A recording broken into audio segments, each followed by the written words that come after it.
Good morning. My name is Jerry Tuttle, and my topic is Judaism and Mathematics. I told my rabbi I was talking about this, and his reply was, "Oh, Judaism and Mathematics, one of my favorite subjects." But in any case, I am a math person, and I've always on the lookout for interesting applications of mathematics. And these are some things I've collected over the years relating Judaism to mathematics. So first of all, what is mathematics? There's no single accepted definition, but generally it's thought to include the study of number, quantity, and space.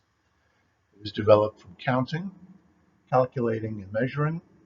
It involves deductive logical reasoning, beginning with general axioms and definitions that are assumed, and then establishing the truth of more specific theorems. I think an interesting question is math invented or discovered? And two Jewish mathematicians have opined on this. Kronecker is said to have said, God made the integers, the whole numbers, all else is the work of man. Einstein said, God does not play dice with the universe.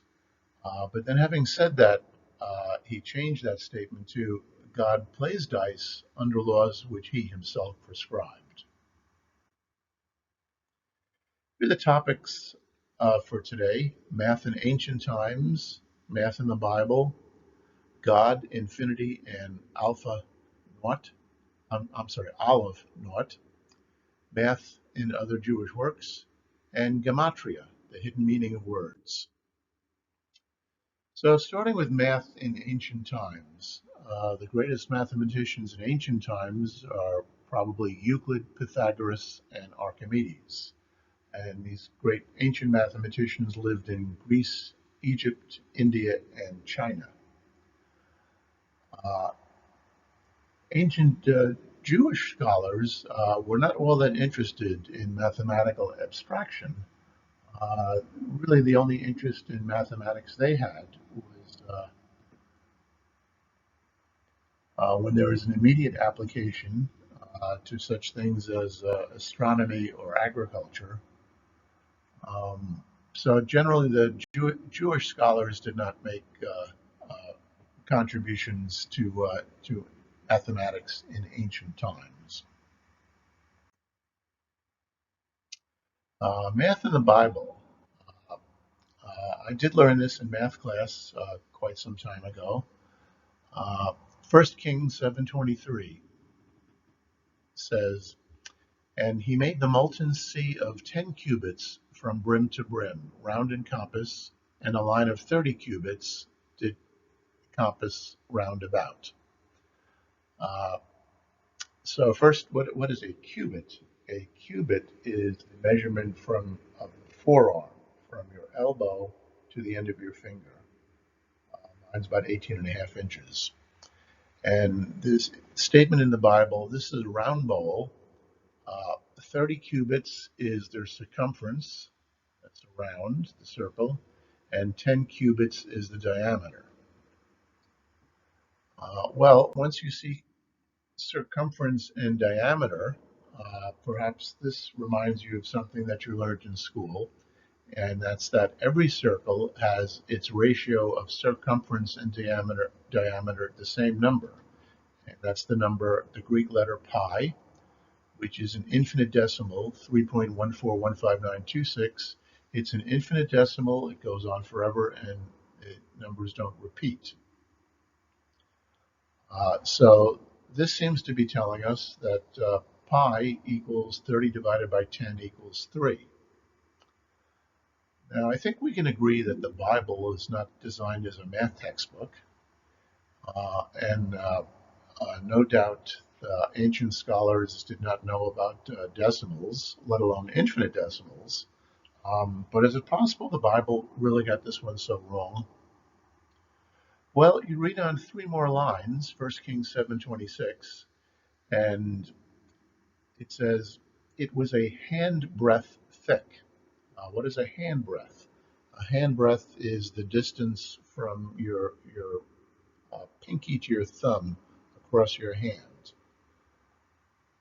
It was a handbreadth thick, and the brim thereof was wrought like the brim of a cup. So the bowl had thickness. So maybe that 30 divided by 10 was too simplistic a calculation. And maybe we need to worry about was the measurement from the outside of the cup or the inside of the cup, which had some thickness. And in doing some work, you can get a calculation of 555 divided by 177, and that gets you a number of like 3.13, also an infinitesimal, but a lot closer to the 3.14. Next, let's talk about God and infinity. Maimonides said God's attributes are beyond human comprehension. So that suggests infinite. Uh, I think people would not argue with that. And then ancient rabbinical scholars said only God can be infinite. Mathematicians for the longest time had great difficulties with the concept of infinity. But finally, in the 1800s, mathematician Georg Cantor discovered that not only does infinity exist, but it exists in different forms, and he named them with different Aleph numbers. So let's start with this idea. So suppose there's a breakfast, and there's a large number of bagels, and there's a large number of people. How do you decide if the number of bagels equals the number of people without counting? Well, I think what you might do is you might say to the people, each of you please take one bagel. Don't take more than one. But everyone, please take one. Don't take none. And certainly at the end, if there's no bagels left, and everyone's taken one bagel, then I think it would be reasonable to say that the number of bagels equals the number of people. I hope that sounds reasonable to you. So now let's relate that to numbers. Which is larger, the set of integers, which are whole numbers, or the set of even integers? So let n be the set of positive integers, whole numbers, 1, 2, 3, 4, and so on. Let e be the set of positive even integers, 2, 4, 6.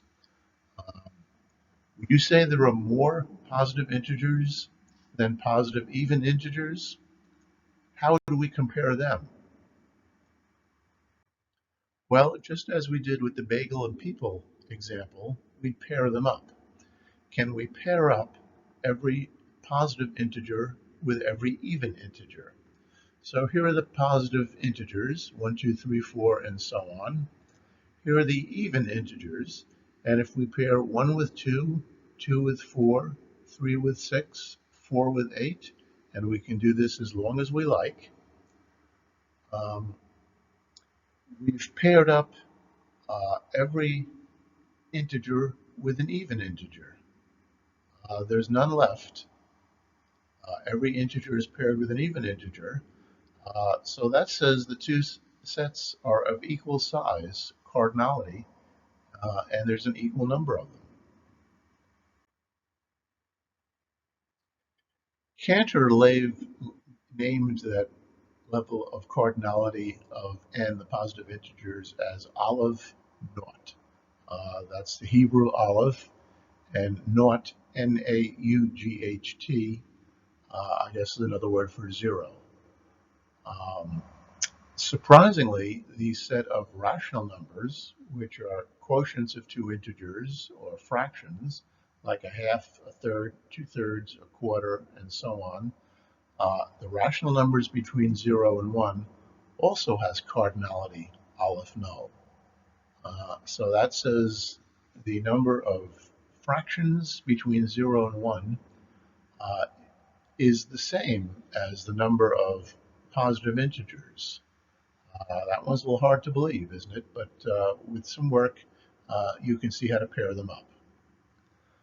But the set of irrational numbers, numbers which cannot be expressed as a quotient of two integers, is an even larger cardinality, and Cantor named that cardinality as Aleph 1. And there are even more levels of infinity. Now I'd like to do a few examples of math and other Jewish works. Deuteronomy 15:1 decrees that every seventh year is a sabbatical year. This is the year that you leave the land free, uh, and this is the year that you forgive debts, every seventh year. The Talmud has an algorithm to determine whether a given year is divisible by 7. And the algorithm is you remove the last digit from the year, you double it, and you subtract it from the first part of the year. You repeat until you get something you recognize as divisible by 7 or not. And for example, 8631, you remove the 1 and double it. Now you have 863 minus 2. If that's divisible by 7, you're done. If not, remove the 1 again. 86 and double that 1 is 84. That is divisible by 7. If you don't believe it, do it one more time. Remove the 4, double it. 8 minus 2 times 4 is 0, and 0 is divisible by 7. And so therefore, so is 8631. And that's an algorithm that's in the Talmud. Here's another Talmud problem. The Talmud says it is permissible to carry an object on the Sabbath within a closed area of 5,000 cubits. So suppose that enclosed area is a square. So how big should that square be? If the square is 5,000, then each side is the square root of 5,000, because the square root of 5,000 times the square root of 5,000 gives you the area of the 5,000 square. But how do you find the square root of 5,000? It's not going to be a whole number. It's also not going to be a fraction of the ratio of two integers. Scholars knew no fraction could equal the square root of 5,000, but they did approximate it at 70 and 2/3, which I thought was pretty close.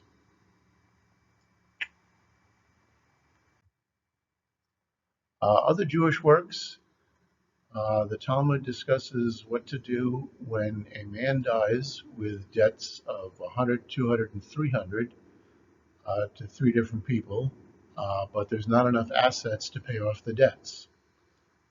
If the assets were only $100, the Talmud says divide these three debtors. Each debtor should get 33 1/3. If the estate was $300, divided 50, 100, and 150, 250, 75, 75.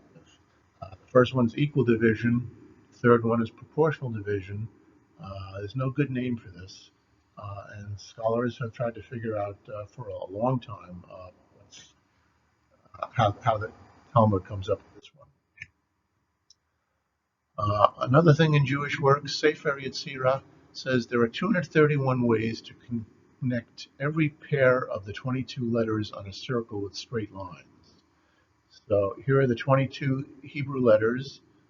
We're ignoring letters that have a different format when they're the final letter of a word. If you're connecting any two letters with a straight line, how many straight lines are there? That was a hard combination then. Now it's not that difficult. It's the combinations of 22 things taken two at a time, and the answer is indeed 231. Now let's talk about gematria. Gematria is the hidden meaning of words. It's a system where Hebrew letters correspond to numbers, such as Aleph equals 1, Bet equals 2, and so on. The numerical value of a word is the sum of the values of its letters. And most Jews probably know that Chai, which is Chet and Yud, sum to 18, and we often donate in multiples of 18. If two words have an equal numerical value, Perhaps there's some deeper connection between them and a deeper meaning. So here's the Hebrew alphabet. Aleph through Yud are given the numbers 1 to 10. The next numbers are given the numbers 20 through 100, and then they proceed in multiples of hundreds. So I'm going to do some gematria examples. Let's start with Abraham. Abraham is in Hebrew, Aleph, Beit, Resh, He, Mem. And you can go back to that previous table and pick off their numbers and see they add to 248. 248 turns out to be the number of positive commandments of the 613 commandments. So is this coincidence? Well, maybe. Here's another example, the unspeakable four-letter name of God, which has the Hebrew letters Yud, He, Vav, He, sums to 26. 26 is the number of generations from Adam to Mount Sinai. Isaac, Jacob, and Joseph's Hebrew names are multiples of 26, but Ishmael and Esau are not. So maybe there's some godly connection among these three, but not these two. Genesis 14:14 says Abram, of course, Abraham was Abram before God changed his name. Abram took 318 men to defeat an enemy. Now, Abram's servant was Eliezer. Eliezer's Hebrew name sums to 318. Is that a coincidence? So maybe Eliezer came with Abram, not 318 men. And the Hebrew word for speaking, siach, shin yud chet, also sums to 318. So perhaps it was the power of speaking God's name that allowed Abram to defeat the enemy. We probably all know the fifth commandment, honor thy father and mother, Exodus 20:12. How does one honor their parents? Honor is kabed, kaf, bet, dalid, which sums to 26. Love, ahava, sums to 13. So since the gematria of kabed is double the gematria of love, perhaps one honors their parents by showing them a double portion of love. Did I go too far there? I'd like to go back. I can't go back. Well, is this whole gematria thing really nonsense and cutesy wordplay? This developed by the Kabbalists, and it's not universally accepted. Um, but it's certainly a lot of coincidences, and certainly we do donate in multiples of 18. So maybe in some sense we're accepting some of this. Here are some of my references. There are books on the mathematics in Judaism. There are books on gematria. Gematria is an enormous subject.